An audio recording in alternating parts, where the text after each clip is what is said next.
Kenapa tuntutan saya lebih besar daripada pembunuh? Penuntutan saya lebih besar daripada teroris. Kenapa tuntutan saya lebih besar daripada pembunuh, bahkan lebih besar daripada teroris? Kalimat itu keluar langsung dari mulut Nadiem Makarim sesaat setelah dirinya dituntut 18 tahun penjara dalam kasus dugaan korupsi Chromebook Kemendikbud. Dan jujur, ini bukan lagi sekedar kasus hukum biasa. Karena yang sedang dibicarakan sekarang adalah mantan Menteri Pendidikan, ikon startup Indonesia, pendiri Gojek yang dulu dipuji sebagai simbol perubahan. Tapi sekarang, namanya justru terseret dalam salah satu kasus yang disebut merugikan negara hingga triliunan rupiah. Dan apa yang bikin publik makin heboh? Reaksi Nadiem setelah sidang benar-benar emosional. Apa yang sebenarnya terjadi dan kenapa tuntutannya bisa seberat itu? Halo semuanya, selamat datang kembali di channel ini. Hari ini kita akan membahas kasus yang lagi panas, Nadiem Makarim dituntut 18 tahun penjara. Dan bukan cuma itu, jaksa juga meminta uang pengganti hingga 5,6 triliun. Angka yang bikin banyak orang langsung shock. Jadi kasus ini berkaitan dengan proyek pengadaan laptop Chromebook dan Chrome Device Management atau CDM di Kemendikbud. Di Kemendikbudristek tahun 2020 sampai 2022. Program ini dulu digadang-gadang sebagai langkah besar digitalisasi pendidikan Indonesia. Apalagi saat pandemi. Pemerintah memang sedang mendorong pembelajaran digital secara masif. Tapi dalam persidangan, jaksa menilai proyek ini justru bermasalah. Menurut jaksa, pengadaan Chromebook dianggap tidak berdasarkan kebutuhan real pendidikan di Indonesia, terutama untuk daerah 3T, terdepan, tertinggal, dan terluar. Karena banyak wilayah yang bahkan koneksi internetnya masih minim, artinya laptop berbasis internet seperti Chromebook dianggap tidak efektif digunakan di sana.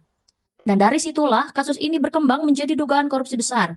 Nah, bagian yang bikin publik benar-benar geger adalah tuntutannya. Jaksa menuntut Nadiem dengan 18 tahun penjara, denda 1 miliar, dan uang pengganti mencapai 5,6 triliun. Kalau uang pengganti itu tidak dibayar, ada tambahan hukuman lagi. Dan menurut perhitungan Nadiem sendiri, total ancaman hukumannya bisa mencapai 27 tahun. Bayangin dari seorang menteri menjadi terdakwa dengan ancaman hukuman puluhan tahun. Ini yang membuat media sosial langsung meledak. Banyak yang bilang ini terlalu berat, tapi di sisi lain ada juga yang bilang kalau memang terbukti merugikan negara triliunan ya wajar. Dan perdebatan itu sampai sekarang masih panas. Setelah sidang, Nadiem akhirnya buka suara dan reaksinya cukup mengejutkan. Dia mengatakan hari itu adalah hari yang sangat mengecewakan. Bahkan dia mempertanyakan kenapa tuntutannya lebih besar dibanding pembunuh dan teroris. Kalimat itu langsung viral karena jarang ada terdakwa yang bicara seemosional itu di depan publik. Nadiem juga mengatakan dirinya merasa tidak bersalah. Menurutnya di dalam persidangan justru sudah terang bahwa dia tidak melakukan kesalahan seperti yang dituduhkan. Pertama, ini adalah hari yang sangat mengecewakan. Mungkin tidak ada kata-kata yang bisa menjelaskan perasaan saya. Mulai dari keputusan kemarin, Saudara Ibam mendapat keputusan vonis bersalah 4 tahun yang sangat tidak masuk akal. Dan hari ini kita melihat hasil daripada kerja keras orang-orang jujur, anak-anak muda yang ingin merubah pola-pola lama, yang ingin maju terhadap transparansi menggunakan teknologi. Nah, ini adalah balasannya. Saya hari ini dituntut secara efektif, dituntut 28 tahun. Rekor. Lebih besar dari berbagai kriminal lain. Ya, 18 plus 9. Ya, jadi 18 plus 9. Dan plus 9 itu adalah uang pengganti. Dan uang pengganti itu adalah jauh di atas harta kekayaan yang saya punya. Jadi bisa bayangkan, itu artinya otomatis saya dituntut oleh kejaksaan 28 tahun. Untuk kesalahan apa? Tidak ada kesalahan administrasi apapun, tidak ada unsur korupsi apapun dalam kasus saya, dan seluruh masyarakat sudah mengetahui. Jadi saya bingung. Kenapa? Kenapa tuntutan saya lebih besar daripada pembunuh? Penuntutan saya lebih besar daripada teroris. Nah, ini mungkin adalah karena di dalam alur persidangan ini sudah terang benderang bahwa saya tidak bersalah. Tetapi karena takut saya bebas, angka yang begitu tinggi dilemparkan kepada saya. Dan yang lebih menyakiti hati saya, dan ini hal yang saya tidak mengerti karena saya sudah mengabdikan diri saya 9-10 tahun kepada negara ini, bahwa ada uang pengganti Jadi tidak cukup saya dimasukkan ke penjara. Mereka menggunakan uang pengganti sebesar 4 triliun plus 809 miliar, jadi totalnya itu 5 triliun. Total kekayaan saya di akhir masa menteri itu nggak sampai 500 miliar. Dia menggunakan satu angka yang menjadi puncak nilai kekayaan saya pada saat IPO. Cuman sekejap itu. Itu artinya kekayaan yang tidak real atau fiktif. Dia menggunakan angka itu, lalu itu yang dijadikan uang pengganti. Dan mereka tahu saya tidak punya uang itu. Jadi kenapa itu dilempar kepada saya? Yang lebih mengejutkan lagi adalah tidak ada hubungannya. Uang itu adalah kekayaan sah yang saya dapatkan menciptakan jutaan pekerjaan dengan saham Gojek. Itu adalah saham yang saya dapatkan di tahun 2015 dan semua pembuktiannya sudah ada. Tetapi tetap saja itu digunakan sebagai senjata hukum. Nggak tahu untuk menakuti saya, untuk menekan, saya tidak mengerti apa sebenarnya alasan dari ini. Tapi yang ini terus terang hari ini dengan efektif pidana 18 tambah 9 berarti 27 ya. 27 tahun pidana.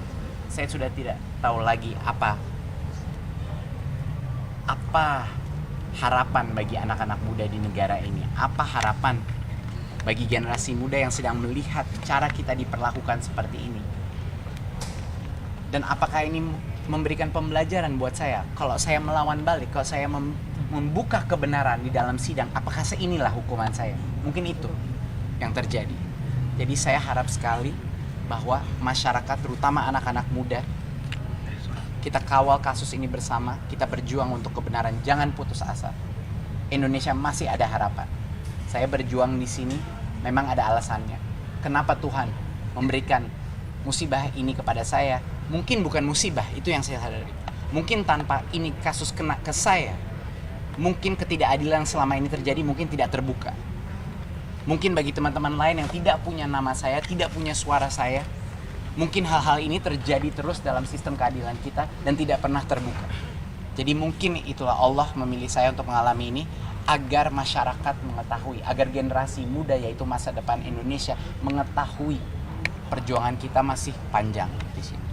Saya akan ucapkan sekali lagi, saya tidak pernah menyesal bergabung dalam pemerintahan. Mencari uang itu bisa seumur hidup. Untuk membantu generasi penerus bangsa kita menjadi lebih baik, itu hanya kesempatan sekali dalam hidup. Jadi saya tidak mungkin akan menolak jabatan atau amanah itu pada saat ditawarkan. Mau saya gagal pun, resiko masuk penjara pasti saya ambil. Karena masa depan Indonesia itu lebih penting dari segala resiko ini. Kedua, jelas saya kecewa, saya sakit hati, saya patah hati. Orang tuh cuma patah hati kalau dia cinta dengan negara. Bahwa negara bisa melakukan ini kepada saya setelah semua pengabdian saya, iya, saya sakit hati. Tapi bukan berarti saya tidak cinta negara ini. Justru sakit hati itu patah hati karena kayak saya cinta kepada negara ini. Jadi saya tidak menyesal. Dan terus terang, harapan saya dan harapan banyak sekali masyarakat kayaknya pada saat ini adalah tuntutan bebas. Tapi sebaliknya yang terjadi, hukuman terberat dilemparkan ke saya. Terberat. Saya tidak punya kata-kata untuk menjelaskan kenapa. Bukan poin saya terakhir adalah karena tidak ditemukan PPATK transfer ke saya. Tidak ada. Tidak ditemukan aliran dana dari vendor ke saya. Tidak ditemukan aliran dana dari Google ke saya. Tidak ditemukan aliran dana dari PT Akap ke saya. Tidak ditemukan aliran dana dari PT GI ke saya. Karena gagal membuktikan semua aliran dana ini, yang harus diciptakan agar saya salah adalah suatu narasi yang kayaknya ini suatu mastermind atau suatu mufakat atau penyamaran fraud keuangan yang tidak ada hubungannya karena korupsi di awalnya itu tidak ada. Nah itu mungkin dari saya. Saya malam ini akan menjalani operasi. Saya sedih. Saya kecewa, keluarga saya sangat terpukul dengan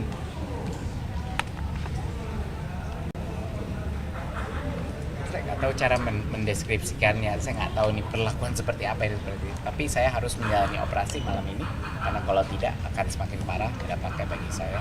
Saya hanya minta doa sama seluruh negara kita. Saya minta doa, mohon doa bagi saya juga, bagi Ibam dan sekeluarga, dan juga mohon doa untuk semua tahanan-tahanan korupsi yang sebenarnya tidak salah.